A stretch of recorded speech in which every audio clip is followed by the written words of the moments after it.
CPM Wayanad ജില്ലാ secretary Rafeeq കൂടെ telephone line ചേരുകയാണ്. റഫീഖ്, ഇതിപ്പോൾ ചർച്ചയാകാൻ പോകുന്നത് മുഖ്യമന്ത്രിയുടെ ഒരു ഫേസ്ബുക്ക് പോസ്റ്റാണ്. അതായത് വയനാട് പുനരധിവാസവുമായി ബന്ധപ്പെട്ട സംസ്ഥാന സർക്കാരിന്റെ അഭിമാനപൂർവ്വം അവിടെ നടന്ന നിർമ്മാണ പ്രവൃത്തികളും വീടുകൾ കൈമാറിയതടക്കമുള്ള കാര്യങ്ങളൊക്കെ ഉയർത്തി കാണിക്കാം. അതേസമയം കോൺഗ്രസിനെ സംബന്ധിച്ചിടത്തോളം എന്താണ് അവിടെ കാണിക്കാനുള്ളത്? കോൺഗ്രസ് ആണെങ്കിൽ അവിടെ പുനരധിവാസമൊക്കെ അവകാശപ്പെട്ടുകൊണ്ട് പണം പിരിക്കുകയൊക്കെ ചെയ്തതാണ്. അപ്പോൾ സ്വാഭാവികമായും ഇത്തരമൊരു ഫേസ്ബുക്ക് പോസ്റ്റ് മുഖ്യമന്ത്രി ഇടുമ്പോൾ വയനാട് അടക്കമുള്ള മണ്ഡലങ്ങളിൽ അതൊരു തെരഞ്ഞെടുപ്പ് പ്രചാരണ വിഷയമാക്കി കീഴ്ഘടകങ്ങൾ കൂടി ഉയർത്തിക്കാട്ടുകയാണോ?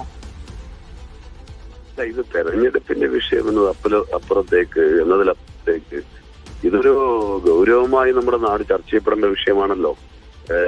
ഇത് ദുരന്ത ബാധിതർ നമുക്കെല്ലാവർക്കും അറിയാം. എത്ര വലിയ ദുരന്തം അഭിമുഖീകരിച്ചവരാണവർ.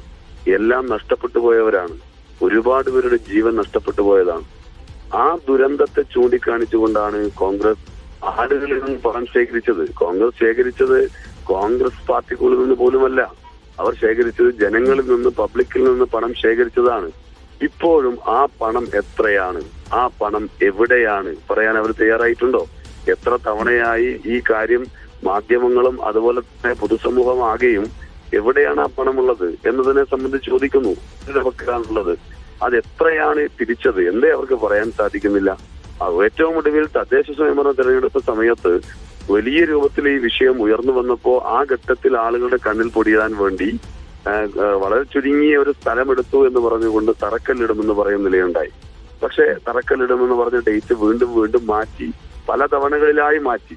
ഇവിടെ തദ്ദേശ സ്വയംഭരണ തെരഞ്ഞെടുപ്പിന്റെ ശേഷം ഇപ്പോൾ ടൗൺഷിപ്പ് ഉദ്ഘാടനം നടക്കുന്നു. സർക്കാരിന്റെ ഭാഗമായുള്ള ടൗൺഷിപ്പ് ഉദ്ഘാടനം ഉൾപ്പെടെ നടക്കുന്ന ഘട്ടത്തിൽ വീണ്ടും ജനങ്ങളിൽ നിന്ന് വലിയ പ്രതിഷേധം കോൺഗ്രസിനെതിരായി ഉയർന്നു വന്നപ്പോഴാണ് കോൺഗ്രസിന്റെ ഏറ്റവും പ്രധാനപ്പെട്ട നേതാക്കന്മാരെ പങ്കെടുപ്പിച്ചുകൊണ്ട് തറക്കല്ലിടൽ, ചെറിയ സ്ഥലം മാത്രമാണ് അത് വാങ്ങിയെന്ന് പറയുന്നത്, അവിടെ തറക്കല്ലിട്ടത്.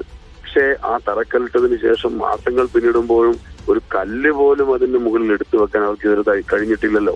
അതായത് ശ്രീ റഫീഖ്, ഈ ഒരു പണം, അതായത് പണത്തിന്റെ എത്ര കണക്കെന്ന് വ്യക്തമാക്കിയിട്ടില്ല, പക്ഷേ ഈ പണം ഒരു സംയുക്ത അക്കൗണ്ടിൽ ഉണ്ട് എന്നുള്ള വാദമാണ് പ്രതിപക്ഷ നേതാവ് അടക്കം ഉന്നയിക്കുന്നത്. അതും വ്യക്തമായല്ലോ. അതും എത്രമാത്രം നുണയാണ് അവർ പ്രചരിപ്പിച്ചത് എന്ന് വ്യക്തമായല്ലോ. സംയുക്ത അക്കൗണ്ട് ആണെങ്കിൽ അത് അദ്ദേഹം പറഞ്ഞിരുന്നത് KPCC പ്രസിഡന്റിന്റെയും പ്രതിപക്ഷ നേതാവിന്റെയും സംയുക്ത അക്കൗണ്ടിലുണ്ട് എന്നായിരുന്നു പ്രചരിപ്പിച്ചിരുന്നത്. അങ്ങനെയായിരുന്നുവെങ്കിൽ അവരുടെ സത്യവാങ്മൂലത്തിൽ ഈ തെരഞ്ഞെടുപ്പിന്റെ നോമിനേഷൻ സമർപ്പിക്കുമ്പോൾ അവരത് കണ്ടിട്ടില്ല. മാത്രമല്ല, ജോയിന്റ് അക്കൗണ്ട് ഇനി പാർട്ടിയുടെ പേരിലുള്ളതാണെങ്കിൽ അതിന്റെ സ്റ്റേറ്റ്മെന്റ് കൊടുക്കുമ്പോൾ, ഇലക്ഷന്റെ ഭാഗമായി കൊടുക്കുമ്പോൾ അതിലും കാണിച്ചിട്ടില്ല. എവിടെയാണ് ജോയിന്റ് അക്കൗണ്ട്?